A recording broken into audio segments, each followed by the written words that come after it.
कृष्ण के शब्द गिरे नहीं थे, वे ध्वनि नहीं थे, वे निर्णय थे। तुम्हारा 100वां अपराध पूर्ण हुआ। सभा में कोई नहीं हिला, कोई श्वास भी तेज नहीं हुई। शिशुपाल हंसा। उसकी हंसी में अब व्यंग नहीं था, अब चुनौती थी। तो क्या करोगे माधव? अब भी क्षमा, या अब तुम्हारा धर्म भी थक गया? कृष्ण ने कोई उत्तर नहीं दिया। उन्होंने केवल दाहिना हाथ उठाया। सुदर्शन चक्र कोई हथियार नहीं था, वो समय का चक्र था। जैसे ही वो कृष्ण की उंगलियों से अलग हुआ, हवा ने दिशा बदल ली। दीपक बुझ गए। आकाश में बादल नहीं थे, फिर भी बिजली चमकी। राजाओं ने आंखें ढक लीं, लेकिन शिशुपाल अब भी खड़ा था, अडिग, अहंकार में स्थिर। मारो, उसने चिल्लाकर कहा।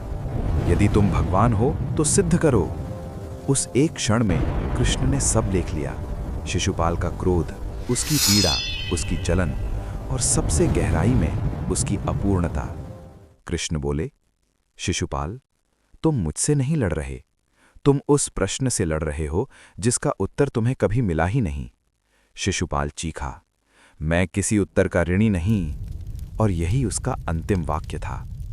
सुदर्शन चक्र घूमा, न रक्त बहा, न चीख गूंजी, बस एक तेज प्रकाश, और फिर शिशुपाल का शरीर भूमि पर गिरा। सभा में कोलाहल मच गया, लेकिन कृष्ण की दृष्टि अब भी आकाश पर थी, क्योंकि कुछ और हो रहा था।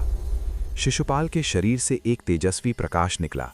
वो प्रकाश कृष्ण की ओर बढ़ा। राजाओं ने देखा, एक आत्मा भगवान में विलीन हो रही थी।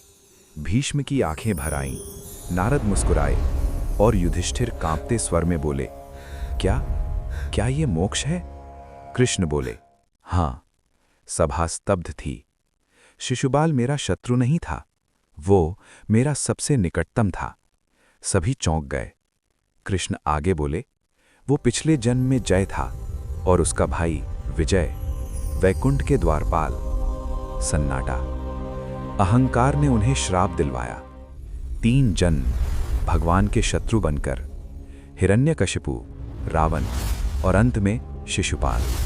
कृष्ण की आवाज अब और गहरी हो गई। जो प्रेम से मुझे भजता है वो भी मुझे पाता है, और जो घृणा से हर क्षण मुझे स्मरण करता है वो भी मुझे पाता है। शिशुपाल ने मुझे पूजा नहीं, उसने मुझे छोड़ा नहीं, हर श्वास में मुझे जिया।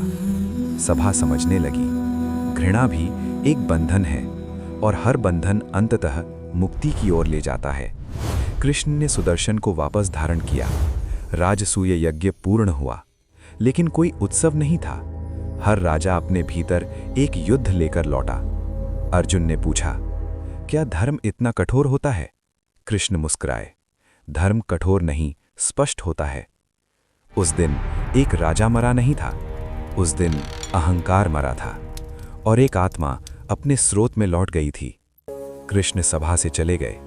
पीछे रह गई एक कथा, जो ये सिखाती है कि भगवान से प्रेम करो या उनसे विरोध, लेकिन उन्हें भूल मत जाना, क्योंकि जो उन्हें भूल जाता है वही सच में हार जाता है।